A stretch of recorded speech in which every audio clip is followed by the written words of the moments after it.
ओम शांति।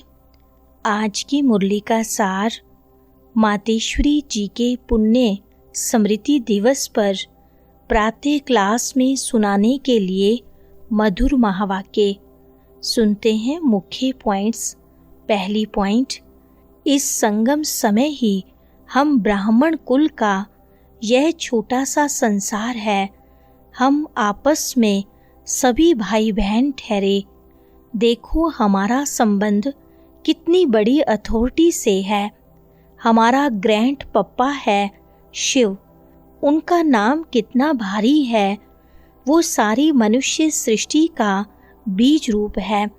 सर्व आत्माओं का कल्याणकारी होने कारण उनको कहा जाता है हर हर भोलानाथ शिव महादेव। वो सारी सृष्टि का दुख हरता सुख करता है। उस द्वारा हमें सुख शांति पवित्रता का बड़ा हक मिलता है। दूसरी पॉइंट, सोचना चाहिए कि जब परमात्मा बाप आया है तो उनसे हम कंप्लीट वर्षा ले लेवें।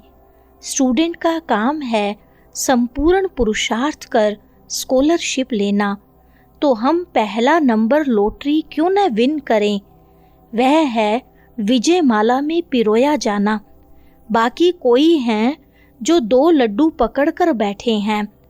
यहाँ का भी हद का सुख लूं और वहाँ भी बैकुंठ में कुछ न कुछ सुख ले लेंगे।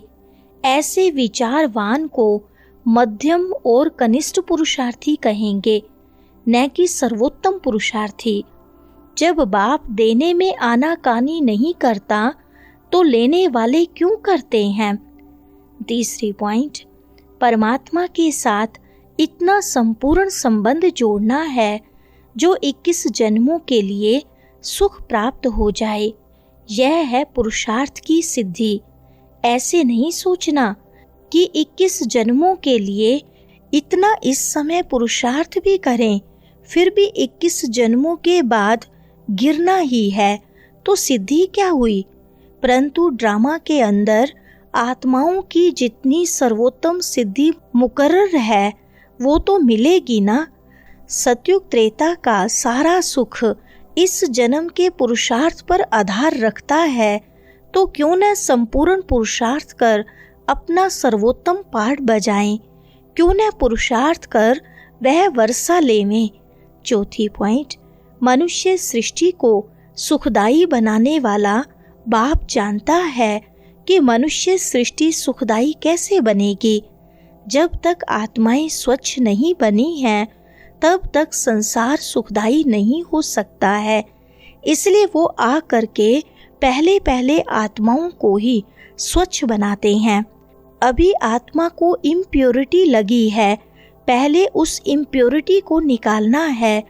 फिर आत्मा के बल से हर चीज से उनकी तमो प्रधानता बदल करके सतो प्रधानता होगी, जिसको कहेंगे कि सभी गोल्डन एज में आ जाते हैं। पांचवी पॉइंट, तुम देखते हो ना कि अभी दुनिया बदलती जा रही है। पहले तो अपने को बदलना है। जब हम अपने को बदलेंगे तब उसके आधार से दुनिया बदलेगी। इसलिए अपनी जांच रोज करो। जैसे पोता मेल रखने वाले रात को अपना खाता देखते हैं ना कि आज क्या जमा हुआ, सब अपना हिसाब रखते हैं। तो यह भी अपना पोता मेल रखना है कि सारे दिन में हमारा कितना फायदा रहा, कितना नुकसान रहा। अगर नुकसान में कुछ ज़्यादा गया तो फिर दूसरे दिन के लिए फिर खबरदार रहना है। छठी पॉइंट, इसी तरह से अपना अटेंशन रखने से फिर हम फायदे में जाते जाते अपनी जो पोजीशन है उसको पकड़ते चलेंगे। तो ऐसी जांच रखते अपने को बदला हुआ महसूस करना चाहिए। ऐसे नहीं कि हम तो देवता बनेंगे, वह तो पीछे बनेंगे, अभी जैसे हैं वैसे ठीक हैं। नहीं, अभी से वह देवताई संस्कार बनाने हैं। अभी तक जो 5 विकारों के वश संस्कार चलते थे, अभी देखना है कि उन विकारों से हम छूटते जा रहे हैं। हमारे में जो क्रोध आदि था वह निकलता जा रहा है।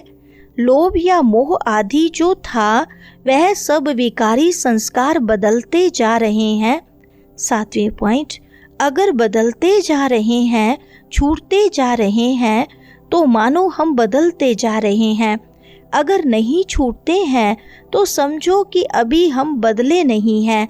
तो बदलने का फर्क महसूस होना चाहिए, अपने में चेंज आनी चाहिए।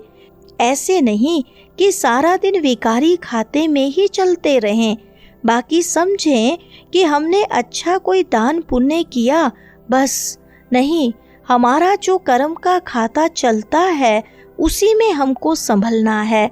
हम जो कुछ करते हैं उसमें किसी विकार के वश हो अपना विकर्मी खाता तो नहीं बनाते हैं। 8वें पॉइंट, इसमें अपने आप को संभालना है। यह सारा पोता मेल रखना है और सोने से पहले 10-15 मिनट अपने को देखना चाहिए कि सारा दिन हमारा कैसे बीता। कई तो नोट भी करते हैं क्योंकि पिछले पापों का जो सिर पर बोझ है उसे भी मिटाना है। उसके लिए बाप का फरमान है, मुझे याद करो। तो वह भी हमने कितना समय याद में दिया, क्योंकि यह चार्ट रखने से दूसरे दिन के लिए सावधान रहेंगे। ऐसे सावधान रहते रहते फिर सावधान हो जाएंगे, फिर हमारे कर्म अच्छे रहते चलेंगे। 9वीं पॉइंट, बाबा मम्मा से बोले, हे राधे बेटी, तुम मेरा जलवा देखना चाहती हो। मैं चाहूँ तो 1 सेकंड में विनाश करा सकता हूँ, परंतु करता नहीं हूँ, क्योंकि विराट फिल्म अनुसार जो जो कर्तव्य जिस जिस द्वारा जैसे प्ले होने हैं वह अवश्य प्ले होंगे। अव्यक्त प्रभु अनादि कायदे कानून को जानने वाला ही अनादि कायदों की पहचान आकर देता है। यह सारी सृष्टि का अनादि खेल स्टेज पर प्ले होता है तो प्रैक्टिकल प्ले होने में समय लेता है। अगर इतने वर्षों का खेल 1 सेकंड में पूरा कर दूं तो बाकी खेल क्या चले। 10वीं पॉइंट, इस विराट ड्रामा के सभी पार्ट टेस्ट लेने वाले बने हुए हैं। इस खेल को चलाने वाला अगर चाहे तो 1 सेकंड में इस ड्रामे को ड्रॉप कर फिर नए सिरे से शुरू कर देवे, परंतु करता नहीं है, क्योंकि ईश्वर को भी इस साधारण रीति से कर्तव्य चलाना पड़ता है। स्वयं सर्वशक्तिवान निराकार ईश्वर साकार में है, परंतु साधारण वेश में। यही तो भूल भुलैया का खेल है, जिसको जो जाने वह जानी जाननहार। 11वीं पॉइंट, बाबा बोले, बेटी श्री राधे, प्रिय वत्सों को यह सहन करने का मार्ग भी अवश्य तय करना है। यद्यपि मैं चाहूँ तो अपने वत्सों प्रति इसे सहज मार्ग भी बना सकता हूँ, क्योंकि साक्षात्कार कराने की चाबी मेरे हाथ में है। अगर किसी भी धनवान भक्त को किसी देवता का साक्षात्कार करा दूं तो वह अपना सारा धन ले यज्ञ में आए सुहा कर देवे, क्योंकि ईश्वर तो सभी धनवानों का धनवान है। लेकिन तेरा पिता चाहता है कि मैं अपने बेगर्स प्रिय वत्सों को प्रिंस और प्रिंसेस बनाऊं, इसलिए तुम यह सब सहन करने के बाद ही प्रिंस और प्रिंसेस जाए बनेंगे। वरदान है, सदा अतीन्द्रिय सुख के झूले में झूलने वाले संगम युग की सर्व अलौकिक प्राप्तियों से संपन्न भव। विस्तार है, जो बच्चे अलौकिक प्राप्तियों से सदा संपन्न हैं वो अलौकिक सुख के झूले में झूलते रहते हैं। जैसे जो लाडले बच्चे होते हैं उनको झूले में झुलाते हैं, ऐसे सर्व प्राप्ति संपन्न ब्राह्मणों का झूला अतीन्द्रिय सुख का झूला है। इसी झूले में सदा झूलते रहो, कभी भी देह अभिमान में नहीं आना। जो झूले से उतरकर धरती पर पांव रखते हैं वो मैले हो जाते हैं। ऊंचे ते ऊंचे बाप के स्वच्छ बच्चे सदा अतीन्द्रिय सुख के झूले में झूलते मिट्टी में पांव नहीं रख सकते। स्लोगन है, मैं त्यागी हूँ, इस अभिमान का त्याग ही सच्चा त्याग है। अच्छा, ओम शांति।